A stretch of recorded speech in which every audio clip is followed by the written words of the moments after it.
wabarakatuh.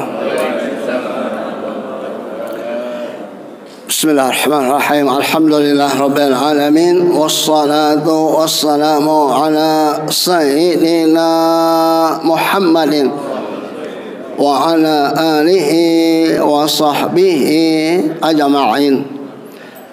Amma ba'du, faqad qala Allah ta'ala fil Qur'anil Karim, la in syakartum la azidannakum wa la in kafartum inna azabi lasyadid.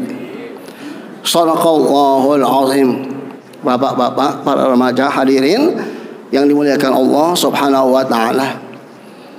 Karena masih ada waktu nungguin subuh, Saudara Yeski minta supaya daripada kosong ya, jadi diisi dah ala kadarnya ya.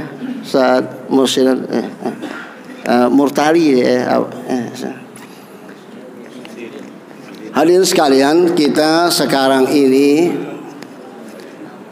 merasakan ya yang namanya virus corona. Bahkan di seluruh dunia ketakutan yang luar biasa. Masya Allah. Dari tingkat presiden, raja, sampai rakyat biasa. Bahkan ada anjuran ke masjid supaya bawa sejadah. Ke masjid suruh bawa sejadah, karena karpet-karpetnya ngerinya ada virus katanya. Sampai segitu ya. Yang lagi pilek sholatnya di rumah aja. Nah kita musim hujan hampir semuanya pilek ya. Ya sampai begitu ya. Bahkan Saudi saja adat orang Arab itu kalau ketemu salaman, pelukan, ciuman pipi. Sekarang ada undang-undangnya nggak boleh. Nggak boleh salaman, nggak boleh pelukan, nggak boleh ciuman pipi. Jadi bagaimana? Ya diam aja lah. Sekolah-sekolah sekarang di Saudi ditutup, nggak ada pendidikan. Maksudnya libur sampai waktu yang belum ditentuin. Sampai tawaf saja pernah di stop. Meskipun sekarang aneh tapi masih dikurung ya. Itu saking takutnya penyebaran virus corona. Nah kita sebagai umat Islam harus yakin bahwa apapun yang terjadi di muka bumi ini semuanya kehendak Allah.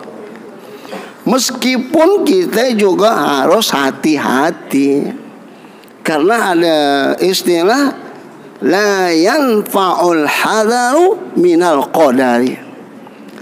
Kehati-hatian tidak ada manfaatnya kalau sudah ditakdirkan oleh Allah.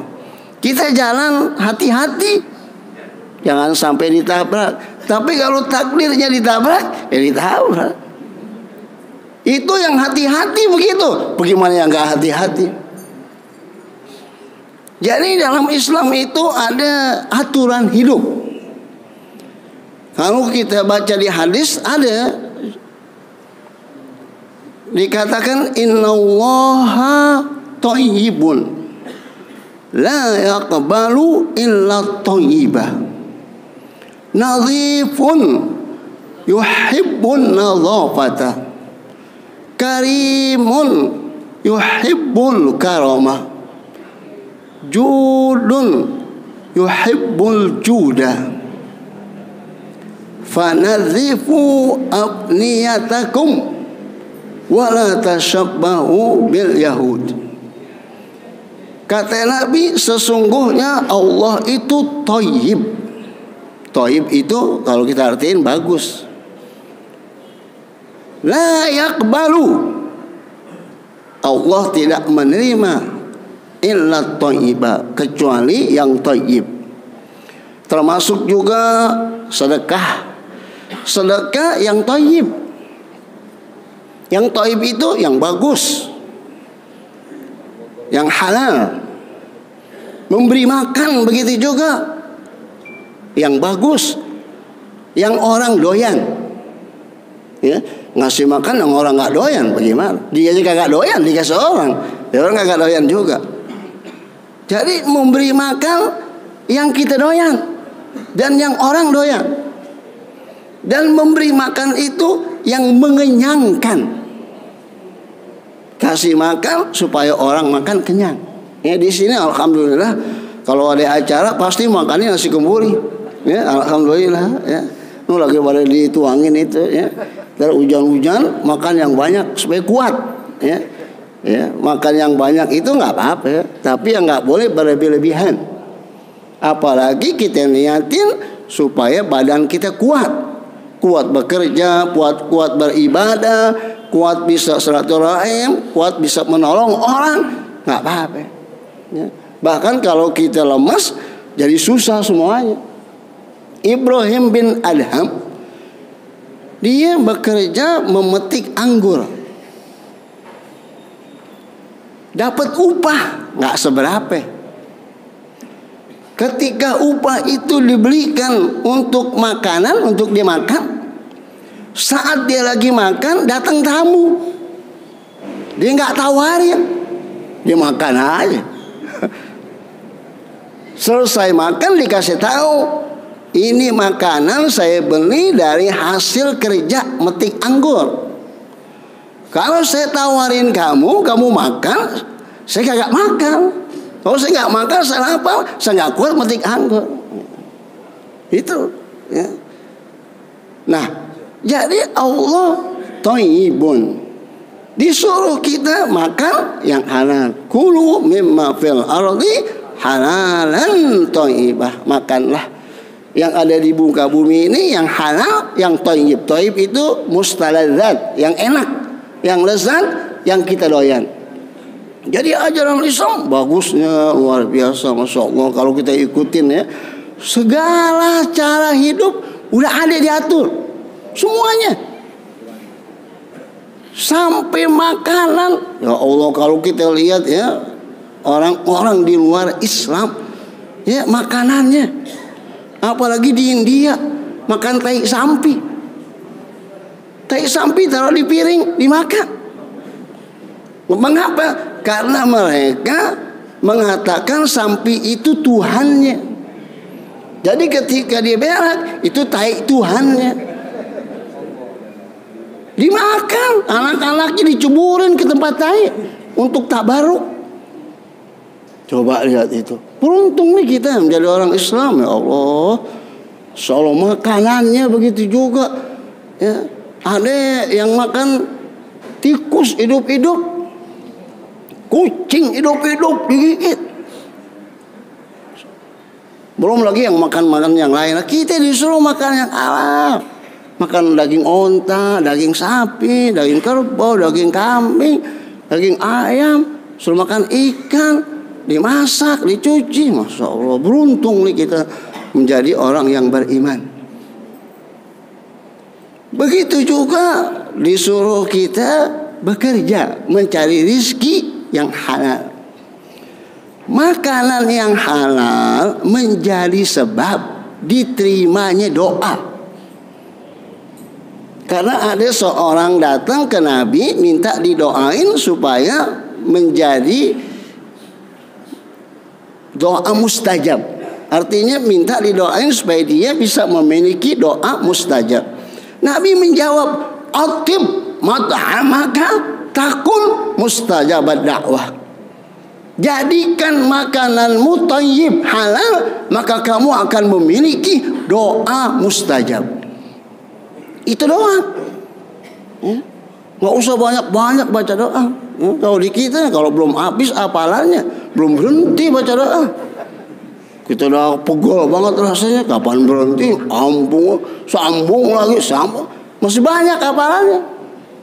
Makanya kalau doa itu suruh orang yang makanannya halal, cukup dah. Ya. Tapi kalau ustadz masih makan haram, percuma ente tangga. Sampai keplek juga. Anna yustajabu min dzalik. Dari mana mau diijabah? Wa mat'amuhu haramun, makanannya haram. Wa malbasuhu haramun, bajunya haram. Wa ghudhiya biharamin, diisi tubuhnya dari yang haram. Anna yustajabu min dzalik. Dari mana mau diijabah? Kadang-kadang kan kita milih orang ustadz kan, ya. Tapi lihat ustadznya lempeng apa bengkok, ya. Kalau masih belum memperhatikan makannya, kasih doa yang lain aja mendingan dah. Banyak orang-orang kita ini yang mastur, yang tidak dikenal, tapi doanya dikenal. Ketika dia baca doa, kata malaikat, itu suara yang saya kenal, itu hamba Allah. Tapi di dunia orang nggak kenal. Dia mastur, dia nggak mau menonjolkan dirinya.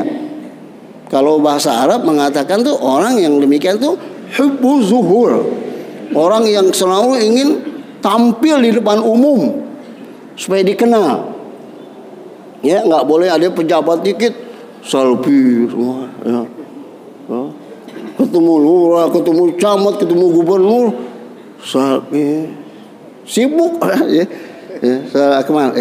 Kamaluddin, saking bangganya tuh, ya, kami gubernur girangnya luar biasa. Apa yang dikasih? Kami jamaahnya, dia kagak tahu aja. Yang suka ngaji media, mana mau dia selfie? Dilihat juga kagak nampaknya. Tapi kalau pejabat buru-buru pengen depan, udah nempel aja gitu, nggak jalan. Penyakit gitu. Ya malu kalau ustadz begitu. Harusnya ulama yang mendekati ustadz, ulama yang selfie. Masa ustadz dong selfie? Ya, malu. Saya nggak bakal. Lihat foto-foto saya, nggak ada. Ngapain? Mendingan deket Kiai Haji Syukur Yakub ini enak. Ya. Ke Haji Makmur nih deketnya, ntar lagi juga kawin lagi. Ya. Ini kalau kita suka dekatnya ulama, jadi hawanya lain. Ada apa yang namanya itu harismanya. Tapi kalau pejabat, jabatan nggak langgeng. Tapi kalau ulama yang soleh, itu merubah kehidupan kita. Jadi kita perbaiki. Makan, perbaiki. Khususnya buat diri kita, buat anak istri. Kalau sekarang kita lihat nih kerusakan di negeri kita, itu yang lebih parahnya korupsi. Ustaz Ahmad Yusuf, bukan corona, korupsi. Habis tuh harta kita ini, masya Allah, udah nggak terhitung, triliunan kita utang. Ya. Bahkan ekonom Romli itu memperkirakan ini Indonesia nih nggak sampai Ramadan juga udah ambruk. Ya, itu karena ekonomi udah parah. Bagi orang yang paham, saya sih cuma baca doang gitu. Apalagi sekarang banyak berita hoax. Tapi paling tidak ada gambaran dah. Nah, jadi innallaha thayyibun la yaqbalu illa thayyiban. Nadhifun yuhibbun nadhafata. Allah bersih. Allah senang kebersihan. Ya, kebersihan di masjid, ya, tempat, kebersihan di badan, kebersihan di pakaian. Mengapa? Karena at-thaharatu itu syatrul iman. Suci itu sebagian daripada iman. An-nadhafatu minal iman, kebersihan sebagian dari iman. Jadi harusnya umat Islam memberikan contoh. Nih saya orang Islam, bersih, masjidnya bersih, jalanannya bersih. Masya Allah, cakepnya luar biasa. Ini kan hadis 1441 tahun yang lalu. Hidup masih sederhana. Nabi sudah ajarkan kebersihan. Kalau kita ke Eropa, ya, saya pernah ke Belanda, ke Belgia, ya, ke Barcelona, Spanyol. WC-nya itu dulu tahun 86, 87, ya. WC-nya bersihnya, masya Allah. Saya ame adanya Habib Hud di Belanda, Habib Muhammad. Terus ke Belgika juga kita ketemu lagi di sana. Itu kalau namanya kita anak muda ya, kalau pagi kita cuci muka, sikat gigi di WC di airport atau WC di tren atau stasiun kereta. Itu kalau kita masuk WC-nya bersihnya, masya Allah. Yang jaganya nenek-nenek, kakek-kakek. Itu kalau orang keluar dari WC, kita mau masuk, dilarang. Dibersihin dulu itu WC, dipakai semprotan, baru suruh masuk. Itu tahun 87-88. Kalau sekarang yang dijaga kotak doang, nggak pernah dibersihin tuh WC. Kotak aman aja dijaga situ 2000. WC-nya kotornya luar biasa. Budaya lain dah ya. Makanya nih kita ya kadang-kadang lihat orang kafir kita jelek-jelekin. Pergi ke sana, pergi ke Eropa, lihat bagaimana tuh kehidupan mereka itu, masya Allah, begitu bersihnya. Itu ajaran Islam. Mereka mengambilnya dari kita, meskipun mereka nggak mengakuinya di depan umum, tapi di hatinya mengatakan ini ajaran Islam. Masya Allah, luar biasa kebersihan. Itu di WC, belum di taman-taman. Semuanya pada sopan, semuanya pada ngantri. Saya pernah di Barcelona beli tiket kereta, ngantri panjang karena baru datang. Kita nyelonong aja paling depan, orang pada diem aja. Oh enak banget ini. Rupanya tuh orang semuanya pada ngantri. Nah kita baru datang, kita nyelonong aja paling depan, nggak ada yang ngomelin sih. Tapi setelah 2 hari 3 hari kita sadar, oh iya malu kalau gitu. Lihat tuh. Jadi kalau kita pengen berdakwahlah dengan perbuatan. Kalau di kita ini kebanyakan baru omongan doang, perbuatan. Nabi omongannya dikit, khutbahnya pendek, lebih panjang sholatnya, tapi perbuatan yang dicontoh, yang dilihat oleh sahabat, apa yang dilakukan oleh Rasulullah SAW. Allah karim, yuhibbul karam. Allah mulia, senang kemuliaan. Allah dermawan, senang kedermawanan. Maka kata Nabi, fanadhibu afniyatakum, bersihkanlah halaman rumahmu, bersihkanlah tempat-tempat di mana kita tinggal. Wala tashabbahu bil yahud, jangan menyerupai orang Yahudi. Mari kita amalkan ajaran Islam. Kita gunakan ya, bentar lagi kita masuk bulan Ramadan ya, kita minta Allahumma barik lana fi Rajaba wa Sya'bana wa balikna Ramadana. Terima kasih, mohon maaf. Wassalamualaikum warahmatullahi wabarakatuh.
Assalamualaikum warahmatullahi wabarakatuh. Alhamdulillahirabbil alamin wa bihi nasta'inu ala umuri din wa ala alihi wa sahbihi ajma'in wa ba'du. Segenap para alim ulama, para asatiz, tokoh masyarakat, ketua DKI Masjid Al-Akhyar, ketua-ketua masjid, ketua-ketua musola, segenap jamaah kuliah subuh Rabu pagi yang mohon maaf tidak bisa kami sebutkan satu persatu, namun insyaallah sedikit pun tidak mengurangi rasa hormat, ta'zim serta mahabbah saya, kecintaan saya kepada segenap jamaah sekalian. Alhamdulillah kita telah melaksanakan sholat subuh berjamaah, kemudian kita lanjutkan secara rutin ta'lim kita setiap hari Rabu. Kita berdoa semoga hadirnya kita, berkumpulnya kita, thalabul ilmi kita pada pagi hari ini senantiasa akan selalu mendapatkan keberkahan dan ridho dari Allah Subhanahu wa taala. Hadirin jamaah yang dirahmati Allah Subhanahu wa taala, untuk mempersingkat waktu, marilah sama-sama kita dengarkan tausiah pada Rabu pagi ini yang akan disampaikan oleh guru kita Bapak Ustadz Imam Wahyudi SAG. Kepada beliau kami persilakan. Shallu ala Muhammad. Assalamualaikum warahmatullahi wabarakatuh. Salawat dan salam terlimpah ruah keharibaan junjungan Nabi kita, Nabi besar Muhammad sallallahu alaihi wasallam. Hadirin yang berbahagia, 10 menit ke depan mudah-mudahan bermanfaat buat kita semua. Asy-Syaikh Ahmad Ibnu Muhammad At-Ta'illah yang sering kita dengar, bahkan sering kita baca kitabnya yang bernama Al-Hikam. Beliau mengatakan, in aradta ayyakuna laka izzun la yabna fala tasta'izzanna yabna izzun yabna. Kata beliau, jika engkau ingin menyandarkan di sisi Allah dengan sandaran yang mulia, janganlah bersandar kepada sandaran yang rusak. Ini kalimat kita garis bawahi bersama terkait masalah fenomena yang saat ini terjadi di tengah-tengah masyarakat kita. atau saya pribadi atau kita semua, sandaran kita kadang-kadang sering rapuh. Banyak orang di luar sana bersandar bukan lagi kepada Allah Subhanahu wa ta'ala. Kata Asy-Syaikh Ibnu Athaillah, sandaran yang kokoh, sandaran yang tidak akan rusak, tidak lain adalah sandaran kita di sisi Allah Subhanahu wa ta'ala. Dari ucapan beliau saya ingin mengambil satu cerita singkat aja. Ini saya ringkas cerita, kalau kurang lebih 1,5 jam saya ambil intinya saja. Ini sandaran keluarga yang tidak pernah rapuh dimakan waktu. Ada di salah satu dusun, hiduplah seorang anak bersama ibunya. Hidup dalam keadaan miskin, tidak memiliki apa-apa. Tapi dalam kehidupannya dia hanya bersandar kepada keteguhan yang Allah berikan kepada dirinya, bahkan kepada ibunya. Sang anak ini betapa cintanya kepada ibunya. Bahkan dia punya cita-cita yang tinggi langitnya di sana, ingin menghajikan sang ibu. Dia ngomong, "Bu, saya ingin menghajikan ibu." Apa kata ini ibunya? "Ya nak, kita nggak punya apa-apaan, rumah aja cuman gubuk. Udah gubuk, reot, doyong, kalau hujan bocor." Tapi kata ini anak, "Bu, kita jangan pesimis. Kita kan masih punya Allah. Allah menghadirkan tahajud, Allah menghadirkan duha, Allah mengabulkan pintanya orang-orang yang senantiasa selalu bersandar kepada Allah Subhanahu wa ta'ala." Besok malam dia ngomong, "Bu, saya pengen ke Jakarta." "Jakarta ngapain? Ketemu Abu Janda?" "Bukan." Ini kalau malaikat pagi Pak bisa menyerupai orang-orang soleh nih Pak, bener gak? Tapi kalau malaikat nggak bisa menyerupai Abu Janda, nggak mau dia. Ini anak ngomong, ibunya tega nggak tega. Besok mau berangkat naik apa? Pokoknya naik sandaran Allah lah. Dia ngomong, sang ibu malamnya meneteskan air mata, paginya pun melepas kepergian ananda. Selepas duha dicium tangan. Berangkat ini anak meninggalkan desa terpencil di mana tempat dilahirkan dan dibesarkan, berangkat ke Jakarta Pak. Izin Allah sampai gak Pak? Sampai di Jakarta dia bingung.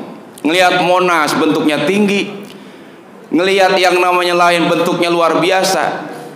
Tapi semangat hidupnya luar biasa. Satu yang ingin diharapkan, "Ya Allah, saya ingin membahagiakan orang tua saya." Sandaran penuh kata Ibnu Athaillah tidak akan rusak. Kemudian dimasukkan Pak lamaran demi lamaran ke tempat-tempat yang mungkin menerima pekerjaan.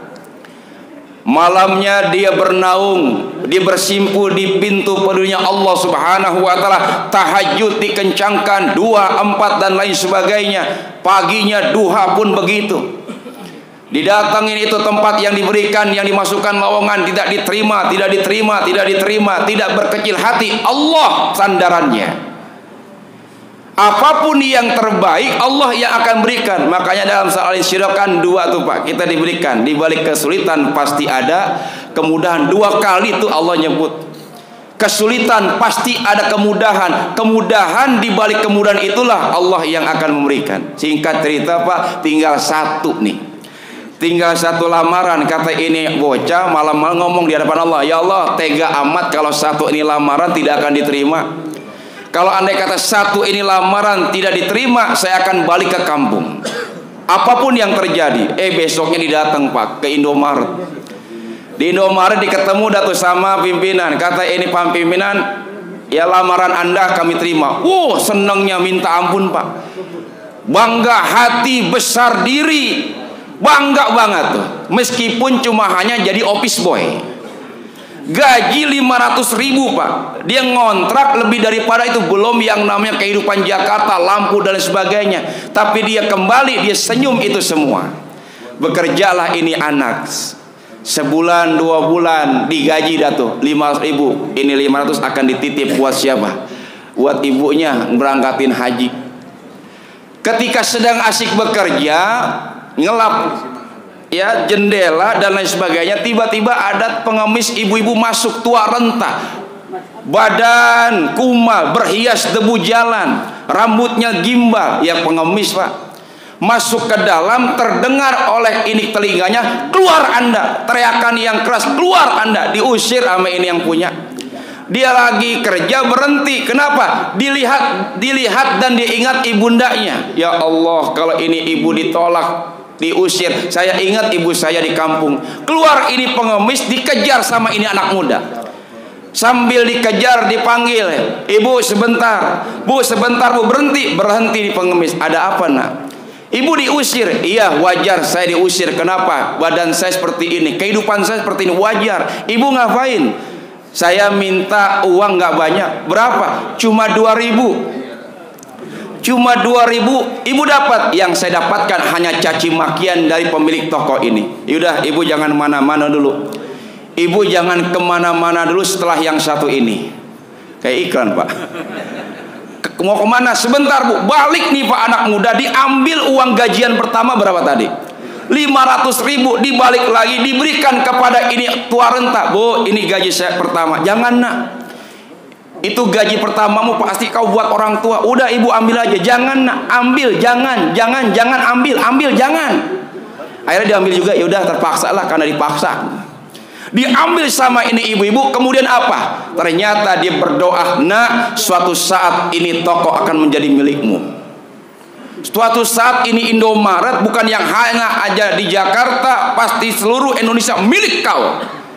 Diucapkan kalimat amin, malaikat pun mengaminkan doa orang semacam ini. Ini berangkat Pak ibu-ibu. Ketika anak muda ini baru ngomong, ibu-ibu ini hilang begitu aja, entah kemana, bagaikan ditelan hampa.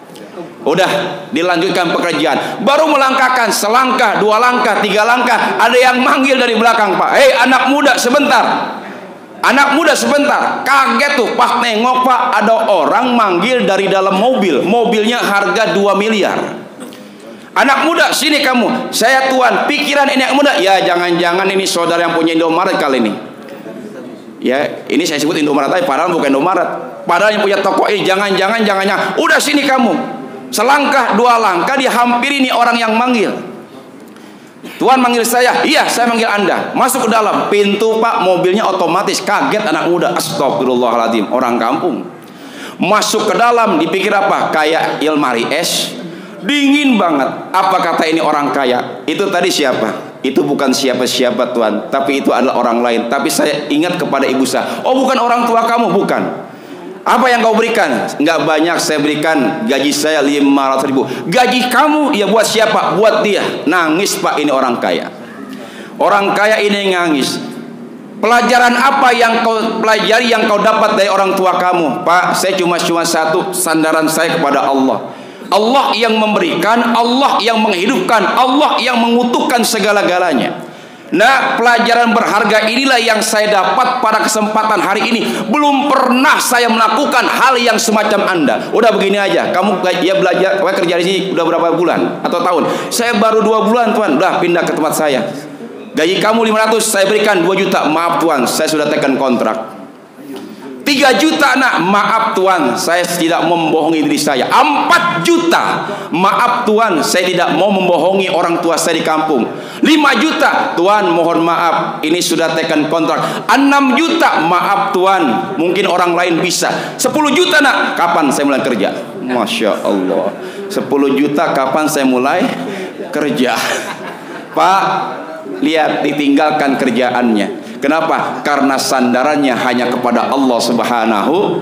Begitupun pula kita. Kesulitan apapun yang membelenggu dalam kehidupan kita, Allah Maha sifat Rahman dan Rahim selalu menghamparkan kepada hamba-hambanya yang senantiasa selalu bersimpuh di hadapan pintu pedulinya Allah Subhanahu wa taala. Inilah intisari dari Syekh Ahmad bin Muhammad Ibnu Athaillah dalam kitabnya Al-Hikam, sandaran yang kuat di sisi Allah Subhanahu wa taala. Tapi banyak di luar sana orang yang bersandar kepada sandaran yang tidak, yang rusak.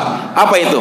jabatan, pangkat dan lain sebagainya, mereka akan hancur lulanta dengan sandaran yang salah selain kepada Allah Subhanahu wa taala. Mudah-mudahan sandaran kita semakin kokoh dan kuat. Ujian silih berganti seakan-akan tidak mau berhenti, yakinlah pasti semuanya itu ada kemuliaan dan keberkahan dari Allah Subhanahu wa taala. Ini saja yang dapat saya sampaikan, lebih kurangnya mohon maaf. Hadanallahu wa iyyakum ajmain. Wassalamualaikum warahmatullahi wabarakatuh. Ya, alhamdulillah. Mudah-mudahan tausiah yang disampaikan guru kita bisa kita amalkan dalam kehidupan kita sehari-hari. Amin amin ya rabbal alamin. Hadirin jamaah yang dirahmati Allah Subhanahu wa taala, sebelum kita tutup acara kita dengan doa, ada beberapa agenda kegiatan kuliah subuh yang akan kami laporkan. Untuk yang hari Rabu depan itu bertepatan dengan tanggal 18 Maret 2020 bertempat di Masjid Nurul Madinah, Kampung Kandang. DKM-nya orang tua kita Dr. Andes Haji Madani bin Haji Madali. Untuk yang akan memimpin pembacaan tahlil orang tua kita Ustadz Haji Muhammad Hasim.